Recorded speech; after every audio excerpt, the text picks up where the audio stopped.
Simptomele anxietății. Primul lucru când ai anxietate este să observi simptomele și să te sperii de ele. S-ar putea să fie durerea la stomac, palpitațiile la inimă, migrenele, agitația, gândurile negative, trezirea din somn noaptea, etc. Toate aceste lucruri ne direcționează mintea către afecțiuni adevărate, ca și ulcerul, infarctul, atacul de cord sau celebrul cancer. Ce facem atunci este să mergem la doctor, să ne verificăm inima, plămânii și, de fapt, toate organele. De câte ori mergem la doctor, ori de câte ori domnul creier simte ceva în corp, o palpitație, o durere, iar asta înseamnă că mergem la doctor la analize foarte, foarte des. Asta înseamnă că avem un doctor care se enervează pe noi pentru că îl batem la cap prea des, iar noi înșine simțim frustrare și insatisfacție față de noi pentru că nu reușim să-l credem pe doctor și să scăpăm odată de problemă. Hai să vedem care exact sunt simptomele anxietății, simptome normale pe care le trăiește toată lumea și care nu ne omoară, ci chiar vor să ne protejeze. Așa cum ai aflat deja, simptomele sunt consecințe ale activării sistemului de supraviețuire, luptă sau fugă, iar scopul sistemului și ale simptomelor este să ne protejeze de pericolul perceput iminent, nu să ne facă rău.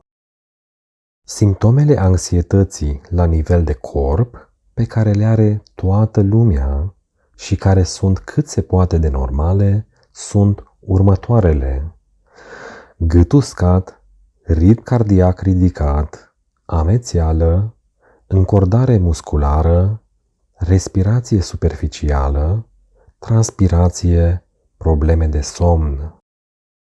Noi percepem aceste simptome ca sursa suferinței noastre, dar ele reprezintă, de fapt, modul de apărare în fața pericolului perceput ca mortal de către creier. Nu vei muri dacă ai palpitații la inimă sau probleme de somn. Dimpotrivă, domnul creier încearcă să te țină în viață, să te protejeze. Este normal să ai aceste simptome și nu este nevoie să mergi non-stop la analize medicale ca să înțelegi că nu vei muri de la ele. Simptomele anxietății la nivel de minte, pe care le are toată lumea și care sunt cât se poate de normale, sunt următoarele: frică, furie, frustrare, jenă, nesiguranță, te simți fără speranță, oboseală, îngrijorare sub forma dar dacă se va întâmpla ... respectiv căutare de boli inexistente. Nu ai luat-o razna dacă simți iritare, furie, oboseală, copleșire și o grămadă de îngrijorare. Este normal ca domnul creier să simtă frică față de viitor, iar asta să se manifeste prin simptome emoționale și raționale pe care le simțim dureroase și frustrante. Un model care se repetă la anxioși este să caute boli care nu există în realitate. Boli de inimă, stomac, ulcere și celebrul cancer. Nu suferi de aceste boli.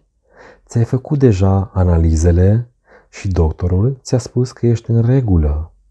Doar ai niște simptome neplăcute care vor dispărea după ce te vei elibera de anxietate, după ce vei parcurge cursul. Simptomele anxietății la nivel de comportament, pe care le are toată lumea și care sunt cât se poate de normale, sunt următoarele: evitarea situației, evitarea confruntărilor, procrastinare, amorțirea emoțiilor prin alcool și țigări, izolare socială, analize peste analize la doctor. Anxioșii evită situațiile conflictuale cu soțul, soacra, mama sau șeful. Tot ei nu se simt în stare să înceapă sau să continue un proiect. Își amorțesc emoțiile și gândurile prin excesul de alcool și țigări. Se izolează social și merg la doctor să își facă analize peste analize. Dacă ai aceste simptome, atunci este în regulă. Ești normal, ești normală. Prin aceleași lucruri am trecut toți, iar apoi ne-am tratat de anxietate și am scăpat de ele. Revezi aceste simptome la nivel de corp, minte și comportament și detectează-le în viața ta. Câte dintre aceste simptome ți se potrivesc ție? Încearcă să le legitimizezi, nu să fugi de ele. Aceste simptome sunt normale și nu vei muri de la ele. Vei scăpa de simptome atunci când te vei elibera de anxietate, iar asta înseamnă să parcurgi tot cursul, să înveți teoria și să practici regulat exercițiile. În foarte scurt timp, mintea ta își va redirecționa atenția de la simptome către adevărata sursă a suferinței tale. După ce vei găsi adevărata sursă a suferinței tale și o vei soluționa, anxietatea va dispărea ca și cum nu ai avut-o niciodată. Te felicit pentru efortul pe care l-ai făcut azi.